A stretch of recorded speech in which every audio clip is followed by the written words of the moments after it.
Bonjour tout le monde, j'espère que vous allez bien. On se retrouve aujourd'hui avec une vidéo un peu spéciale, d'autant plus sur la chaîne Atelier Fleur d'Esprit, parce que je vais partager cette vidéo sur mes deux chaînes, donc sur Fleur d'Esprit et sur Atelier Fleur d'Esprit, comme ça je vais essayer de toucher un peu plus de monde.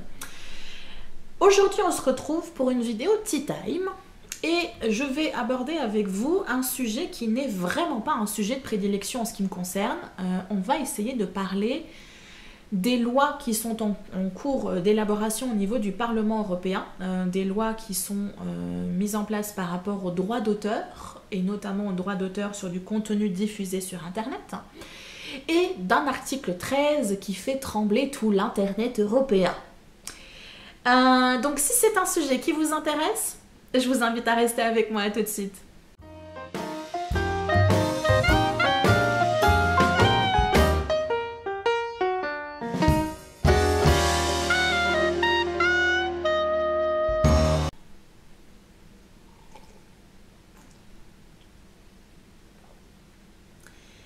Cette vidéo va être compliquée pour moi à filmer. Ça fait juste 15 fois que je reprends mon tournage. Et ça va être compliqué parce que c'est pas du tout un sujet que j'ai l'habitude d'aborder.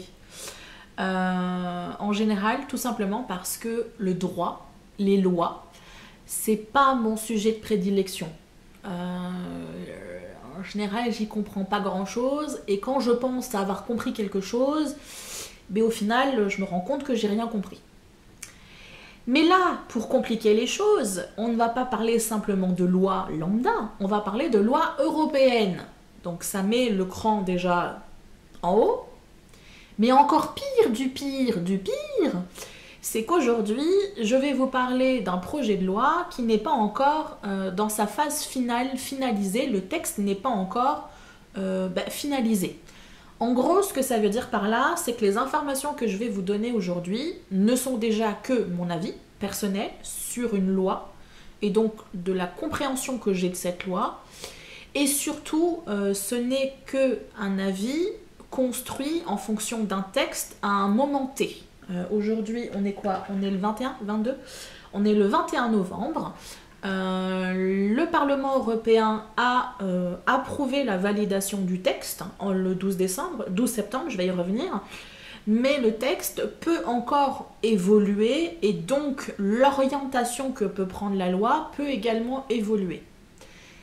Pourquoi est-ce que je prends le temps vraiment de vous indiquer tout ça? Tout simplement parce que je ne veux pas que vous croyiez que tout ce que je vais vous donner dans ma vidéo est la vérité vraie, la vérité absolue.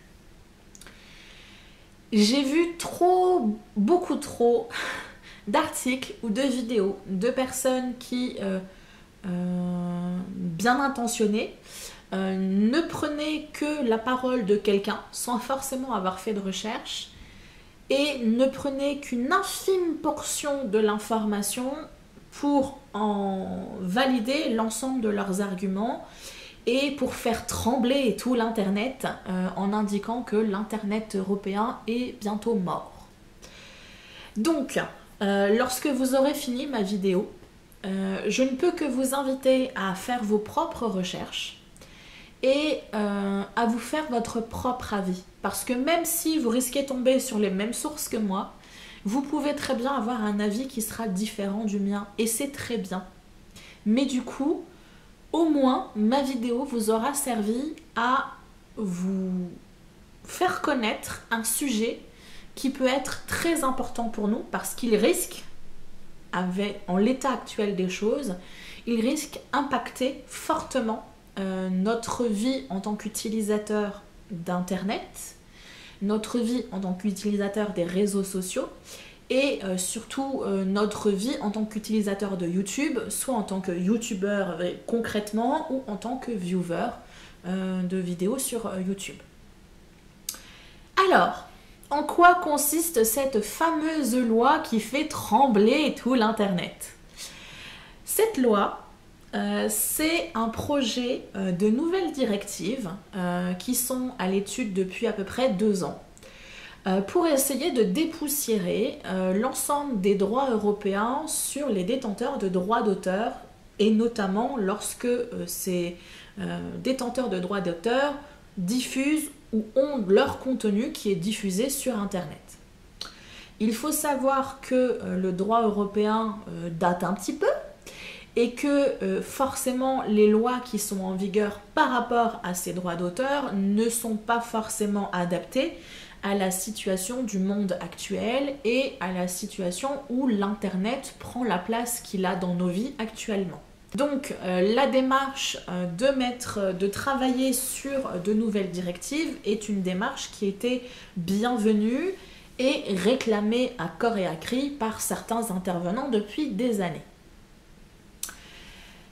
En quoi consistent ces lois? Donc je ne vais pas toutes vous les édicter, hein. Je vais vous mettre en barre information, juste en dessous de la vidéo, je vais vous mettre le lien du texte officiel. Il y a 75 pages, donc si le cœur vous en dit, je vous invite à vous lancer. Moi personnellement, je me suis arrêtée à la 36e page, tout simplement parce que malgré ma meilleure volonté du monde, et malgré que le texte soit écrit en français,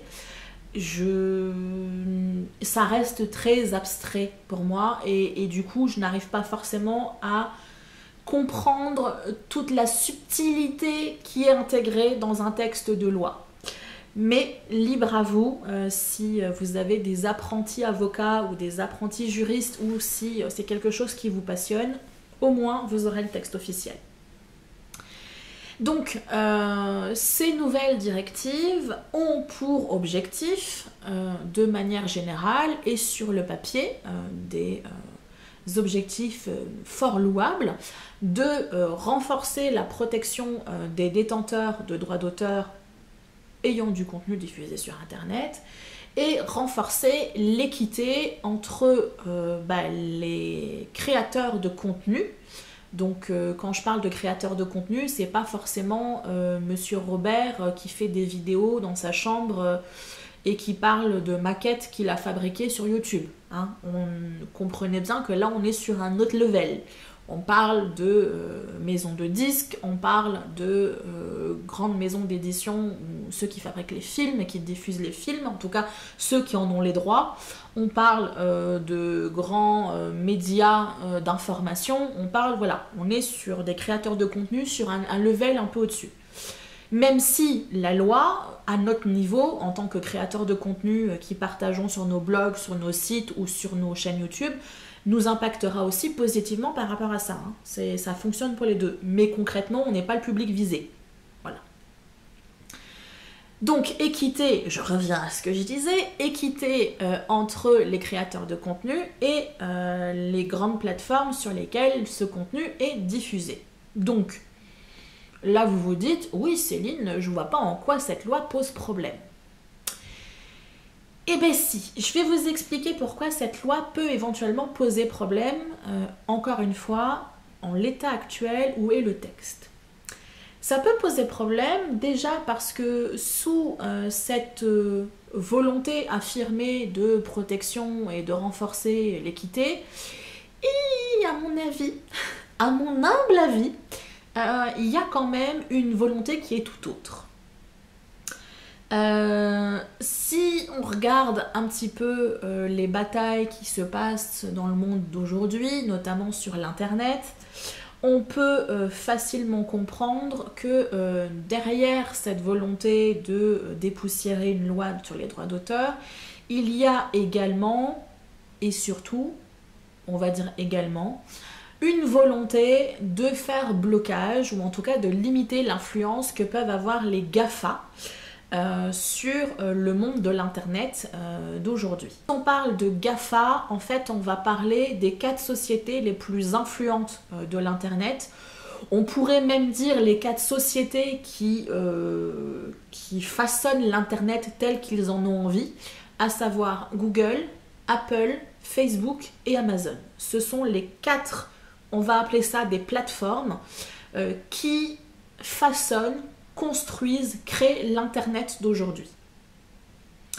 Et donc les textes qui sont à l'étude et donc plus ou moins validés par le Parlement européen ont une volonté de faire un blocage à ces GAFA. Et on s'en rend compte notamment avec l'article 13, le célèbre article 13 qui fait, comme je vous dis, qui fait trembler tout l'internet et YouTube depuis quelques mois, qui a une volonté très précise d'impliquer les plateformes dans ce qui se passe sur l'internet. En gros, l'article 13, qu'est-ce qu'il dit? L'article 13 va rendre légalement responsables les plateformes de tout contenu qui est partagé sur ces dites plateformes. En gros, YouTube, Twitter, Facebook, Instagram et tous les autres seront susceptibles d'être pénalisés, procès, amende, etc., pour du contenu que vous, moi, votre voisin aura tweeté, aura posté sur Facebook, aura partagé sur Instagram ou aura partagé en vidéo. Et ça pose problème. Ça va poser problème pour ces fameux GAFA. Et donc, par ricochet, ça va nous poser de gros problèmes pour nous.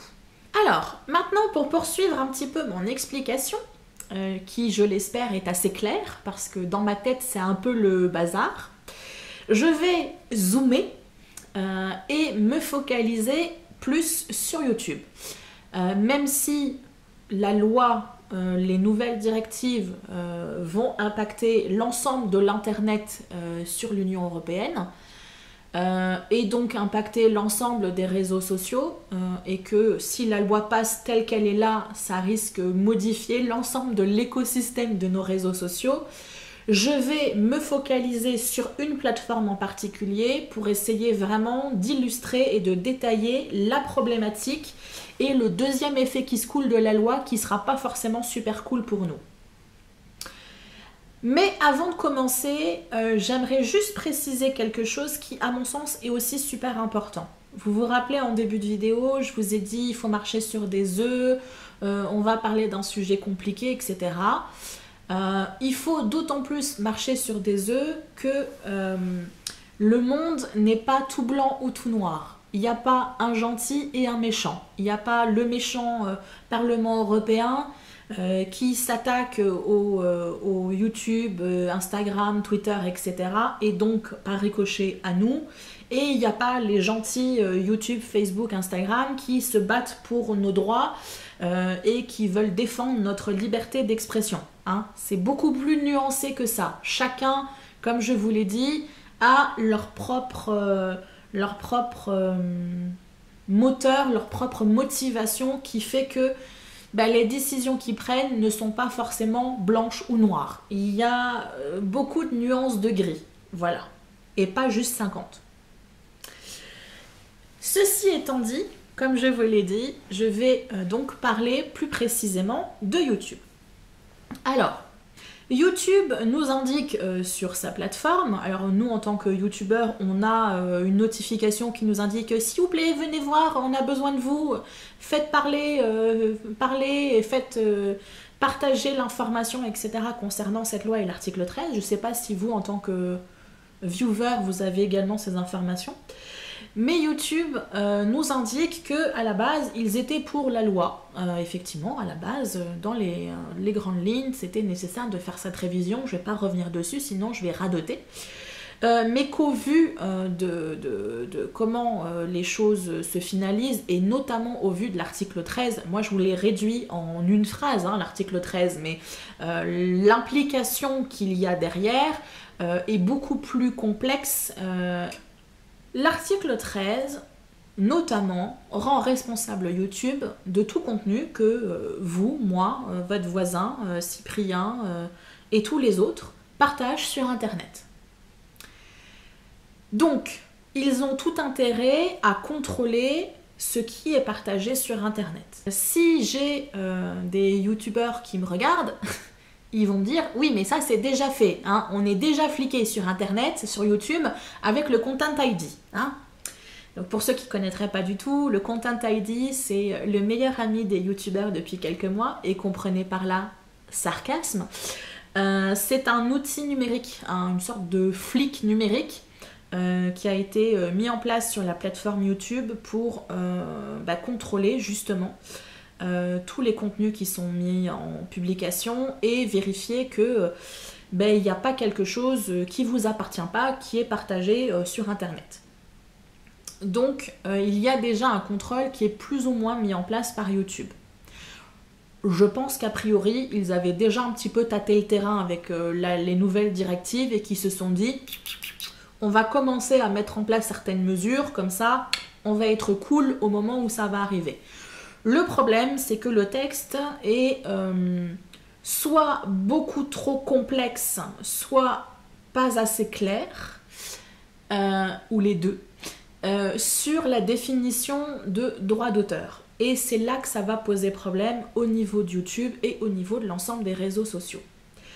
Lorsque YouTube nous donne les informations concernant cette loi, il nous explique aussi qu'il ne sera pas en mesure de contrôler la totalité du contenu qui est publié sur Internet. Il faut savoir qu'au niveau quantité de contenu, on est visiblement, d'après ce que YouTube nous explique, à plus de 400 heures de vidéos publiées chaque minute. Donc autant vous dire que le petit Content ID et YouTube en général n'a pas la capacité logistique de contrôler l'ensemble du contenu qui est proposé sur Internet. Et c'est là que se profile le problème. Le problème arrive dans le sens où YouTube et tous les autres copains vont faire jouer le principe de précaution. C'est-à-dire qu'il n'y aura pas de demi-mesure au niveau de recherche de droits d'auteur, etc. On sera avec une sorte de Content ID en version nazi vénère. En gros, YouTube nous indique, au risque moi de me faire taper sur les doigts plus ou moins gentiment par l'Union européenne, je vais bloquer toute publication qui me paraît suspecte. Et c'est là qu'il y a un problème. Parce que du coup, toute publication qui paraît suspecte, le spectre est super large. Et c'est là où notre liberté d'expression, au travers de la publication de contenu, peut être bridée. Donc, les conséquences concrètes, il y en a deux. Les conséquences, le deuxième effet qui se coule peut se diviser en deux grosses merdes possibles pour nous au niveau de l'Union européenne, à savoir un blocage des publications de tout contenu qui peut paraître éventuellement suspect là par YouTube, mais de manière générale par l'ensemble des plateformes des réseaux sociaux. Et du coup, je vais vous lire ce que YouTube nous indique clairement. Donc là, ce ne sont pas mes mots, c'est les mots de YouTube. YouTube et d'autres plateformes pourraient être contraintes de bloquer vos vidéos existantes et de vous empêcher d'en mettre de nouvelles en ligne dans l'Union européenne, à moins que vous puissiez prouver que vous êtes titulaire des droits d'auteur de l'intégralité des contenus apparaissant dans vos vidéos. Les images, les sons par exemple. Mais ça va beaucoup plus loin et du coup c'est là où l'analyse du texte peut être perverse si justement on a ce principe de précaution qui vient bouffer tout en fait. Et c'est là où je vais en venir un petit peu plus tard. Mais du coup je vais également vous parler de la deuxième conséquence qui risque de nous toucher en tant qu'Européens et utilisateurs des réseaux sociaux. Ça va être en gros que déjà on ne peut pas partager, donc on est limité dans notre liberté d'expression, si je vais jusqu'au bout de mon idée, mais en plus on va être limité dans les informations qu'on va être en capacité de voir, parce qu'il pourra y avoir un filtrage de ce qui sera partagé dans le monde entier et que nous on ne pourra pas voir. Donc je vous lis le texte. Il est probable que YouTube et d'autres plateformes doivent bloquer l'accès des utilisateurs européens aux vidéos nouvelles ou existantes qui contiennent des informations partielles ou contestées sur les droits d'auteur. Donc en gros, vous avez un YouTuber américain que vous kiffez de fou et ce mec-là fait une vidéo où vous voyez de manière concrète un objet portant un logo, je vais vraiment y revenir un peu plus tard, porte un logo, donc ça ne respecte pas les lois sur les droits d'auteur et le contenu diffusé sur internet, donc vous ne pourrez plus voir les vidéos de ce youtubeur. Bienvenue en Corée du Nord. Voilà, ça ce sont les conséquences expliquées de manière littérale par YouTube et les conséquences que pourraient avoir ces lois et cet article 13. Je refais encore une fois un bémol, ça n'est pas la volonté première du Parlement que ce soit ça qui arrive sur les plateformes, mais c'est la réaction des plateformes par rapport à une loi qui, du coup, préfère botter en touche et, comme je vous ai dit, jouer le principe de précaution et comme ça, ne pas être emmerdé et ne pas avoir des procès au cul toutes les 10 secondes. C'est important. Pas de gentil, pas de méchant, pas tout blanc ou tout noir, vous vous rappelez. Donc, texte, explication, vous comprenez du coup les conséquences que pourrait avoir cet article, mais de manière concrète maintenant, parce que là je vous entends me dire oui effectivement Céline on a compris, j'espère que j'ai été assez claire, on a compris, mais concrètement ça va changer quoi pour nous sur internet et sur YouTube? Parce que comme je vous ai dit, je reste focalisée sur YouTube. Mais c'est valable pour Insta, c'est valable pour Twitter, c'est valable pour Facebook, etc. Ben, c'est très simple. En gros, avec les nouvelles lois, si elles sont appliquées telles quelles et si YouTube garde sa ligne directrice qui est celle que je vous ai expliquée, ben, fini les vidéos de critiques de films ou de musique ou critiques de livres. Parce que je ne détiens pas les droits de ces films, musique et livres. Fini les reviews de produits particuliers. Parce que je ne détiens pas les droits de ces produits en particulier. Et par conséquent, je ne pourrai pas le montrer à la caméra. Fini les vidéos gameplay. Parce que en tant que youtubeur, je ne détiens pas les droits des jeux que je vais montrer sur internet en démonstration. Fini les vidéos reprises de chansons ou parodies de chansons ou mash-up parce que bien évidemment je ne détiens pas les droits de ces fameuses chansons. Fini les vidéos de vulgarisation historique ou scientifique qui utilisent en support visuel des illustrations de personnages historiques ou des illustrations de tableaux ou autres qui ne leur appartiennent pas parce qu'ils ne détiennent pas les droits d'auteur de ce qu'ils auront partagé. Fini l'utilisation des mèmes. Et là, il y a tous les ados qui vont se rebeller. Donc pour ceux qui ne connaissent pas les mèmes, je suis sûre que vous connaissez, mais vous ne saviez pas que ça s'appelait comme ça. Ce sont... allez, je vais me faire un kiff, je vais vous en mettre un là. Ce sont ces petites vignettes qui détournent des images de films, de séries ou de cartoons, etc. et qui lui font dire les messages qu'on a envie. Donc il y a toute une culture du mème ou du mémé qui circule sur Internet, sur Instagram, sur Twitter, etc. Ben, tout ça, on ne pourra plus l'utiliser parce qu'on utilise un contenu pour lequel on ne détient pas les droits d'auteur. Fini les vidéos audiobook sur YouTube. Et ça me pose problème parce que j'avais prévu pour Noël de vous lire un livre de Charles Dickens et de vous faire une vidéo là-dessus. J'avais déjà mon idée bien en tête avec un petit feu de cheminée, etc. etc. Et bien concrètement, techniquement, je n'ai pas le droit de le faire parce que je ne détiens pas les droits du livre de Charles Dickens. Donc je ne pourrai plus partager ça avec vous. Et beaucoup plus pervers, fini les vidéos où apparaît un objet quelconque en arrière-plan ou en avant-plan ayant une franchise ou une marque spécifique. Et oui, donc imaginons que je sois youtubeuse et que j'ai en arrière-plan un produit, que ce soit une figurine, qui est franchisé, une figurine Marvel ou une figurine Star Wars ou une figurine Harry Potter ou que sais-je, vous connaissez les différentes franchises qui existent, et bien ma vidéo ne pourra pas être publiée.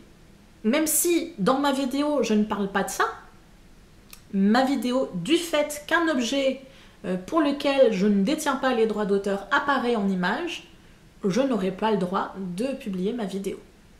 Idem si j'ai une casquette ou un sweat avec une marque ou une image franchisée, je n'aurai pas le droit de publier ma vidéo parce que je ne détiendrai pas les droits d'auteur de toute autre marque ou toute autre franchise qui apparaîtrait sur ma vidéo. Et encore pire, et ça a été expliqué par le JDG, j'ai vu une vidéo où il expliquait ça, c'est que YouTube peut aller encore plus loin. Dans le sens où vous faites une vidéo et on voit un monument historique en arrière de vous, YouTube peut bloquer votre vidéo parce que vous ne détenez pas les droits de ce monument historique. En gros, YouTube explique et a expliqué à ce youtubeur que si par exemple il souhaitait faire une vidéo avec la tour Eiffel en arrière, il faudrait qu'il demande l'autorisation à la mairie de Paris.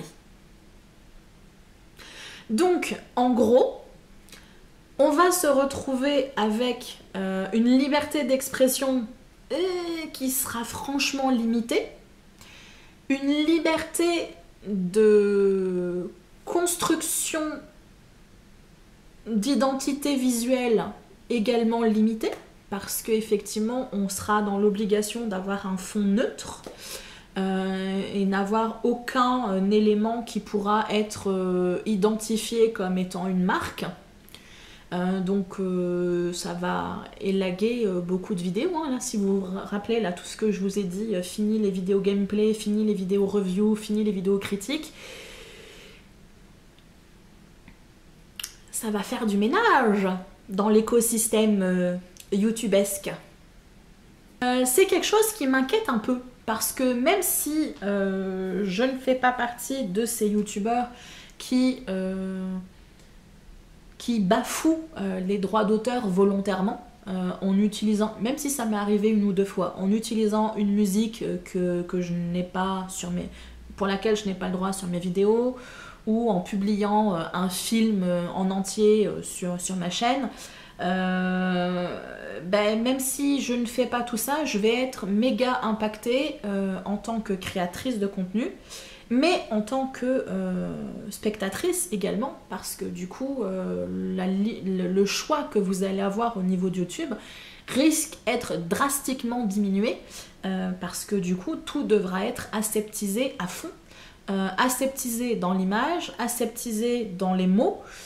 Ça peut poser problème, comme je vous l'ai dit, au niveau de la liberté d'expression, ce qui est déjà plus ou moins le cas au niveau de YouTube là actuellement, parce que à cause du Content ID, vous avez des youtubeurs qui se refusent de parler de certains sujets sensibles parce que les publicitaires n'accepteront pas de poser une publicité sur leur vidéo parce que le contenu peut être dangereux.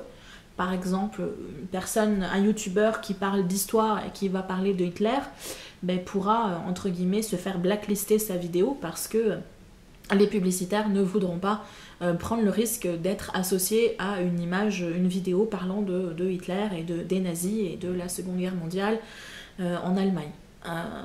Donc c'est déjà un petit peu le cas, et là on entre dans une phase... le level Jedi du flicage, ça peut être inquiétant. Moi, je me pose beaucoup de questions sur l'avenir de l'Internet. Alors après, je ne suis pas de ceux qui croient que l'Internet européen et YouTube va mourir et va s'effondrer lorsque la loi sera validée définitivement. Je pense que YouTube est comme un écosystème dans la nature, il sera en capacité de s'adapter. Maintenant, à savoir si nous, on va être en capacité de s'adapter à ce nouvel écosystème, ça, c'est encore autre chose. Voilà. J'espère ne pas vous avoir plombé votre journée avec toutes ces infos. Remettons ça en perspective. Pour l'instant, ça n'est que de la supposition. Et on ne sait pas si la loi passera telle qu'elle est là actuellement. On ne sait pas si YouTube persistera dans YouTube et les autres plateformes, hein, c'est exactement les termes qu'ils utilisent. Si eux vont persister dans cette voie-là de principe de précaution et aucune demi-mesure, et que du coup ils appliqueront le Content ID niveau nazi vénère, comme je vous l'ai dit. Donc voilà, à nous de rester en alerte, de rester informés par rapport à tout ça. Je pense que c'est un sujet qui mérite vraiment d'être diffusé au maximum. Après, on en fait l'analyse et on a un avis qui peut être totalement différent du mien, hein, comme je l'ai dit. Dès le départ, moi je vous ai indiqué, cette vidéo ne reflète que mon avis personnel en fonction de la compréhension que j'ai de la loi.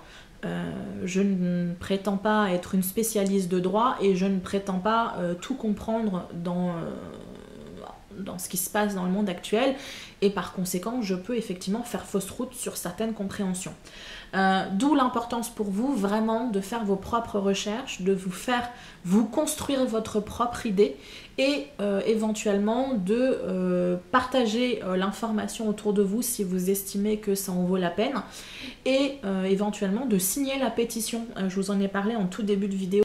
Il y a une pétition qui circule pour du coup essayer de faire comprendre au Parlement européen que les personnes directement concernées ne sont pas forcément d'accord avec ce qu'ils sont en train de valider, et qu'il serait peut-être intéressant qu'ils se penchent un peu plus sur les conséquences possibles de cette loi-là. Et du coup, voilà, vous pouvez vous signer la pétition si vous en avez envie. Vous pouvez faire vos propres recherches, vous pouvez partager l'information, soit ma vidéo si vous trouvez qu'elle est assez claire, soit créer votre propre contenu en partageant des informations et votre analyse en article, en vidéo, en podcast, bref, dans tous les formats et les supports que vous voulez. Je trouve que c'est une information qui doit être diffusée, quel que soit l'avis que l'on en ait, parce que c'est une situation qui risque d'impacter très fortement notre quotidien d'utilisateur internet. Si la loi reste la même, si les plateformes persistent dans la ligne principe de précaution à fond, ça risque de nous impacter très fortement, et dans notre liberté d'expression et dans la liberté d'expression et dans ce qu'on aura le droit de partager avec les autres, et dans notre liberté d'information et du contenu qu'on aura le droit de voir. Et ça, je trouve ça vraiment grave, parce que finalement on critique des régimes comme la Corée du Nord ou même la Chine qui filtrent leur internet pour éviter que des informations suspectes viennent aux oreilles et aux yeux de leurs habitants, et au final on va faire sous l'étiquette protection des droits d'auteur, on va arriver au même point, à des niveaux certes très différents, mais on arrivera au même point où effectivement on n'aura pas le droit de voir certaines choses sous prétexte que la loi nous l'interdit. Donc, dans cette bataille entre deux titans qui sont les GAFA d'un côté et le Parlement européen de l'autre, je suis pas convaincue qu'il y ait réellement des gagnants, mais par contre je suis très convaincue qu'il y aura des perdants, et les perdants ça sera nous. Donc n'hésitez pas à faire votre petit rôle en passant le message autour de vous, et sans forcément créer de révolution, en simplement faire en sorte que l'ensemble des gens autour de vous soient informés et conscients de ce qui se trame et de ce qui se passe autour d'eux. J'ai déjà beaucoup trop parlé, je vous dis à très bientôt, et d'ici là faites attention à vous. Bye bye.